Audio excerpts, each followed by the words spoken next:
going to read a poem by Lina Khalaf Tufaha. She's also Palestinian. It's called Running Orders. They call us now before they drop the bombs. The phone rings and someone who knows my first name calls and says in perfect Arabic, "This is David." And in my stupor of sonic booms and glass-shattering symphonies still smashing around in my head, I think, do I know any Davids in Gaza? They call us now to say, run. You have 58 seconds from the end of this message. Your house is next. They think of it as some kind of wartime courtesy. It doesn't matter that there is nowhere to run to. It means nothing that the borders are closed and your papers are worthless and mark you only for a life sentence in this prison by the sea. And the alleyways are narrow and there are more human lives packed one against the other, more than any place on earth. Just run. We aren't trying to kill you. It doesn't matter that you can't call us back to tell us the people we claim to want aren't in your house, that there's no one here except you and your children who were cheering for Argentina, sharing the last loaf of bread for this week, counting candles left in case the power goes out. It doesn't matter that you have children. You live in the wrong place, and now is your chance to run to nowhere. It doesn't matter that 58 seconds isn't long enough to find your wedding album, or your son's favorite blanket, or your daughter's almost completed college application, or your shoes, or to gather everyone in the house. It doesn't matter what you had planned. It doesn't matter who you are. Prove you're human.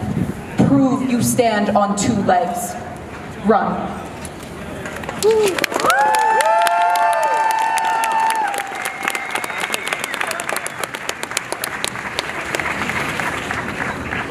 So, maybe it's, well, I wanted to run something by everybody. How about abolishing the U.S. government?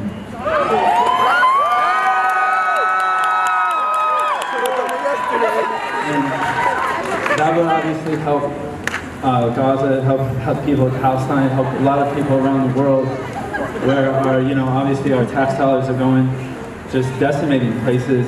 And decimating people here too, and it's such a vampiric system where how many people can really consent to this, to having their tax dollars used to murder children? Like, I believe in humanity enough to know that we do have the numbers, but but this lesser of two evils bullshit. Biden, Trump, all this stuff, it's really led to this. And there needs to be some kind of like acknowledgement of that, like that was the wrong thing to do. And like what about not condoning any fucking evil at all? And why do human beings need a ruling class? Why do we need a government? Why? There's no good reason. They force you to labor for them at the threat of harm, the threat of incarceration, threat of dispossession, harassment, fines, and then use your energy to do things that you morally object to, again and again and again. And the banks. Like the monetary system is also a device of theft. And you really, you see how we just labor, they make it from nothing and charge us our labor to use it, plus interest. So it's all theft. So, and so many people have said this. Okay, I'm just gonna finish this because this is the most important thing. So I'm talking about abolishing the government that's funding the genocide. So I don't know why that's irrelevant. I'm talking about abolishing the U.S. government. I stand here in New York City in front of everyone and say, let's abolish it. And free Palestine. Free Palestine. You're good. That was what I'm talking about. Free Palestine. Free Palestine. Free Palestine. Free Palestine. Free Palestine. Free Palestine. From where? To where? Palestine will be what? From the river to the sea? Palestine will be free. Thank you. I want to read one more poem. This is a poem not by Dr. Refaat or a Palestinian poet or contemporary poem. This is another poem that is one of the sources for his poem, I Must Die. It's by the Jamaican poet Claude McKay, who is an internationalist, communist, who lived here in New York City and around the world. He wrote this poem called If We Must Die in the aftermaths of the white supremacist riots and murders in the summer of 1919.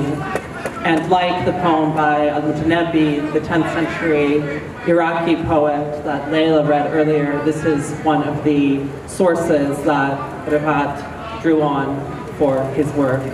If we must die.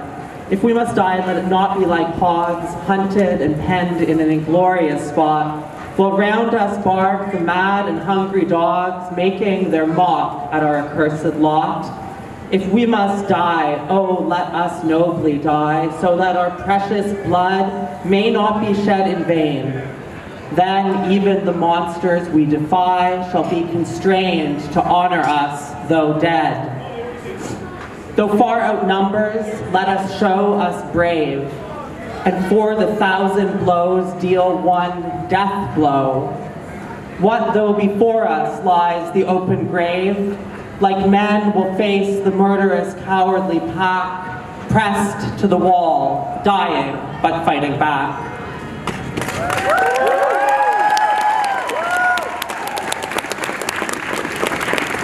I'm going to read a poem by the revolutionary poet June Jordan, whose life was committed to revolution and a free Palestine. This is called I Must Become a Menace to My Enemies.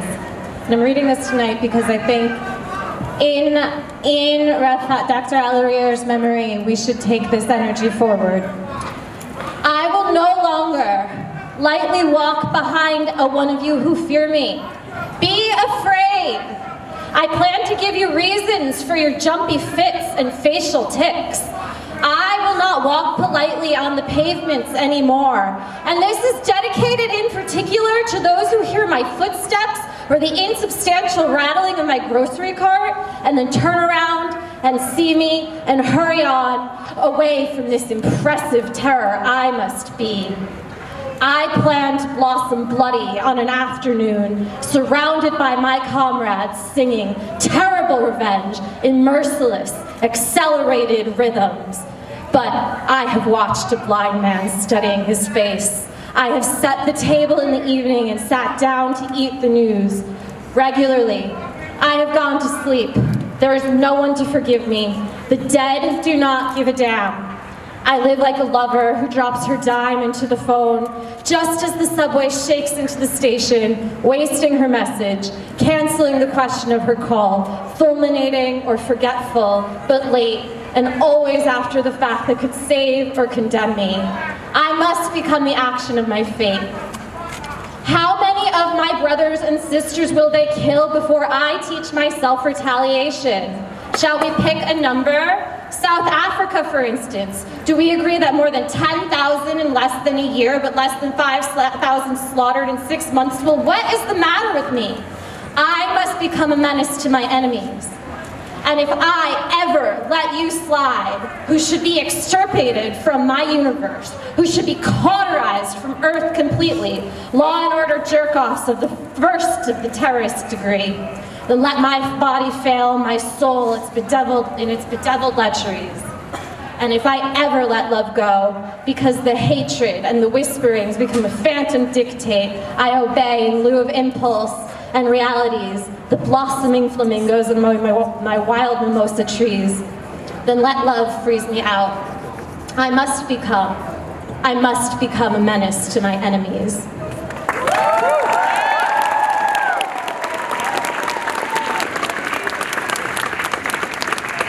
Assalamu alaikum. I'm going to close us out tonight with one final poem by Hiba Abu, who was martyred on October 20th. She wrote this poem from under the bombing in Gaza a week before she was killed by the Israeli military. This poem is called I Grant You Refuge, and it was translated by Huda Fakhreddin. I grant you refuge in invocation and prayer. I bless the neighborhood and the minaret to guard them from the rocket, from the moment it is a general's command until it becomes a raid. I grant you and the little ones refuge, the little ones who change the rocket's course before it lands with their smiles. I grant you and the little ones refuge, the little ones now asleep like chicks in a nest. They don't walk in their sleep toward dreams. They know death lurks outside the house. Their mother's tears are now doves following them, trailing behind every coffin. I grant the father refuge, the little one's father who holds the house upright when it tilts after the bombs. He implores the moment of death, have mercy, spare me a little while. For their sake, I've learned to love my life. Grant them a death as beautiful as they are. I grant you refuge from hurt and death, refuge in the glory of our siege. Here, in the belly of the whale, our streets exalt God with every bomb. They pray for the mosques and the houses, and every time the bombing begins in the north, our supplications rise in the south. I grant you refuge from hurt and suffering. With words of sacred scripture, I shield the oranges from the sting of phosphorus and the shades of cloud from the smog. I grant you refuge in knowing that the dust will clear, and those who fell and love and died together will one day laugh. Free, free Palestine! Free, free Palestine! Thank you.